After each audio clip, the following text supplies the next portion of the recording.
That raises an interesting question. Were you involved, or quite frankly, was important to you how should I say, that the aligned self-determination in the Black Belt, which was then a major theoretical policy, when it came down to the concrete nitty-gritty of organizing, so what kind of a role did the theoretical position play? Was it important?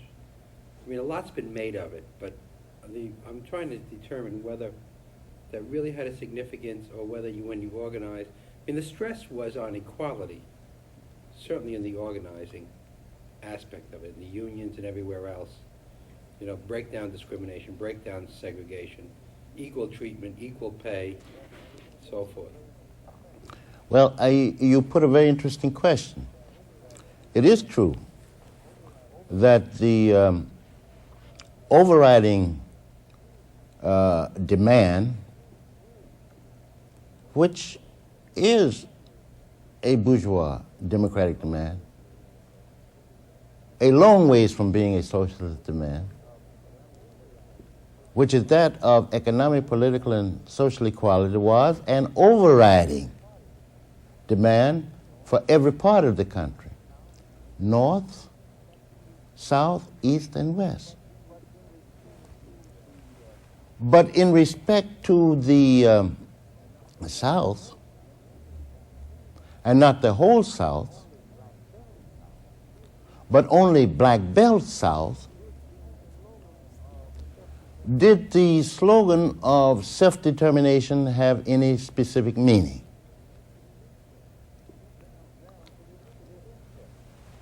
Now, it is interesting. If one studies this period in which the slogan self-determination operated, they will find a situation then quite different than that of today. They would find that it was possible in the area of Black Belt, where we were dealing with nearly 300 counties, which was contiguous and continuous, that in this area you had a black majority. And this black majority existed under circumstances where cotton ruled this area. Everything, whether it be economic, political, or social, was determined by cotton. This was an undeveloped area industrially.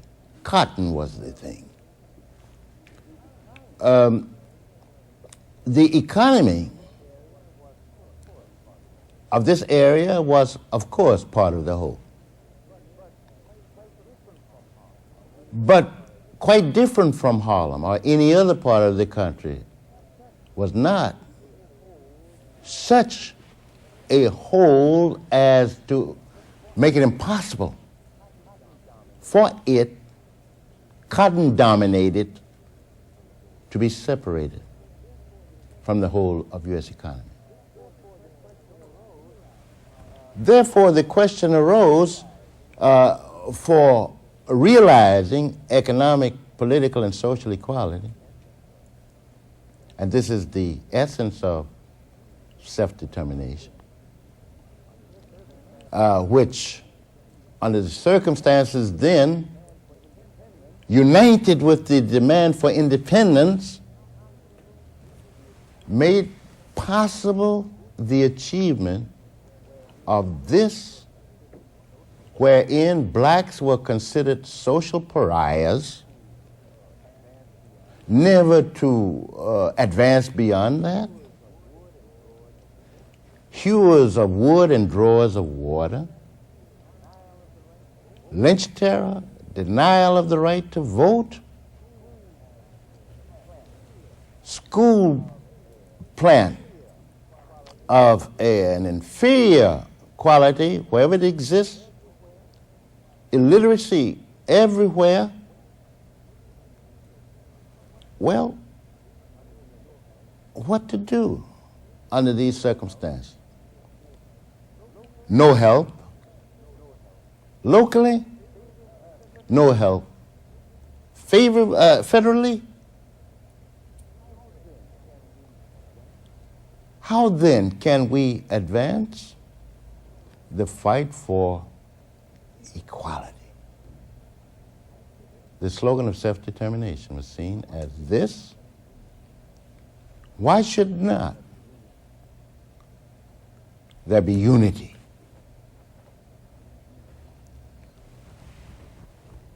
Of the state, unity of the economy, unity in political life, unity in which blacks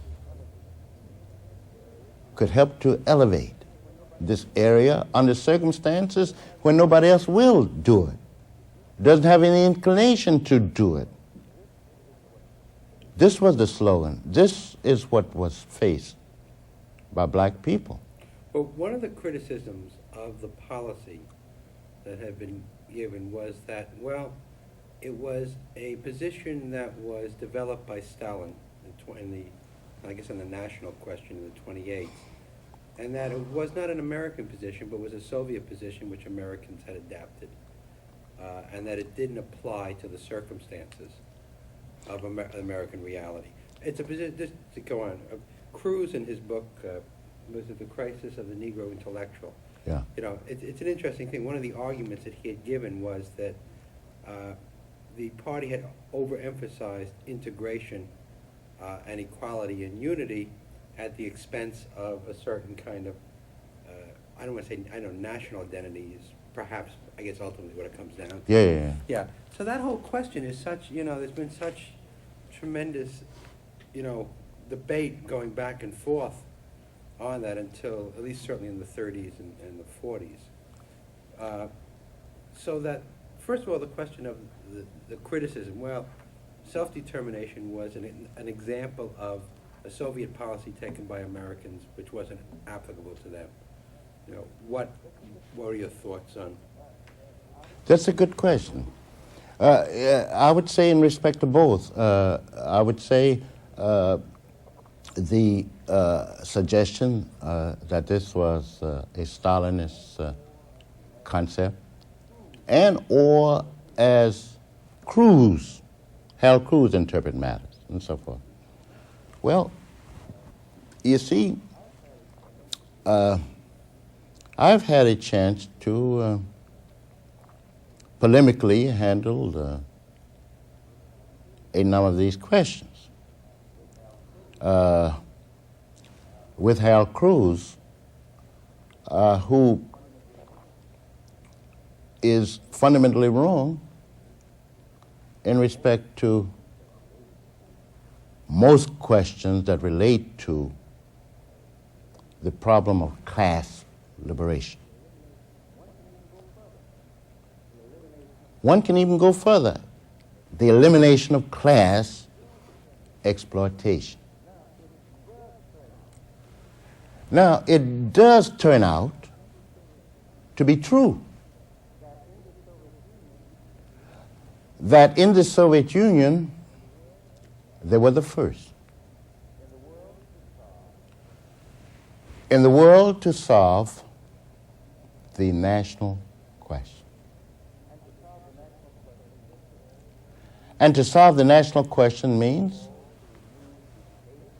first of all, to remove the basis for national oppression. This means taking the profits away from those who profit from inequality of people. But this was not Stalin's idea. It was Lenin. And Stalin learned this from Lenin. Remove profits from those who maintain national and colonial oppression provides the basis for solving questions relating to equality. And the correctness of this basic concept of Marxism-Leninism has proven to be true. Even today, when you look at the Soviet Union, the Russians, quite unlike the period before 1917, exist on a plane of equality with the 14 other Union republics in the Soviet Union. But I would say that people who develop this kind of thinking do so out of considerations that has aims other than the elimination of the system of capitalism, does not see the struggle for democracy and its relationship to a higher life for the peoples. Therefore, they develop theories about something coming from, quote unquote, Russia not being applicable to the United States.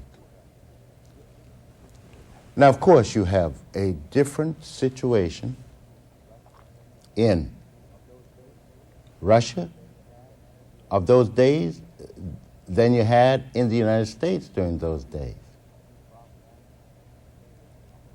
But the problem of oppression, whether it exists somewhere or Oshkosh, is the same. Is oppressed by one class or the other.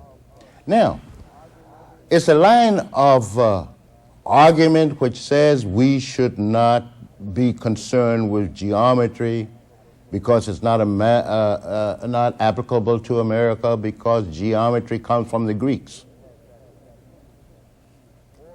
It has that much sense. Or that radium should not be used in the United States because this came from Madame Curie, from France, and so forth. You're dealing with questions of principle. And the approach to freedom of men, of women, of children is universal. It has a universal truth. Now, when one applies that truth, they have to take into account the specific condition in each country. Now, I hasten to say that, in my opinion, this was a slogan which, for that period, was justified and correct. And we drink from the fountain of knowledge from whatever source and use it for social advance. This is the case in natural sciences. Why shouldn't it be the case in social science? So I think that people in debate should deal with substance and not form. I hasten to say that this does not mean that in all particulars, communists did not make mistakes. Of course we did. We'll be the first to say that we've made mistakes in the propagation of those slogans. But one is not to be condemned for making mistakes.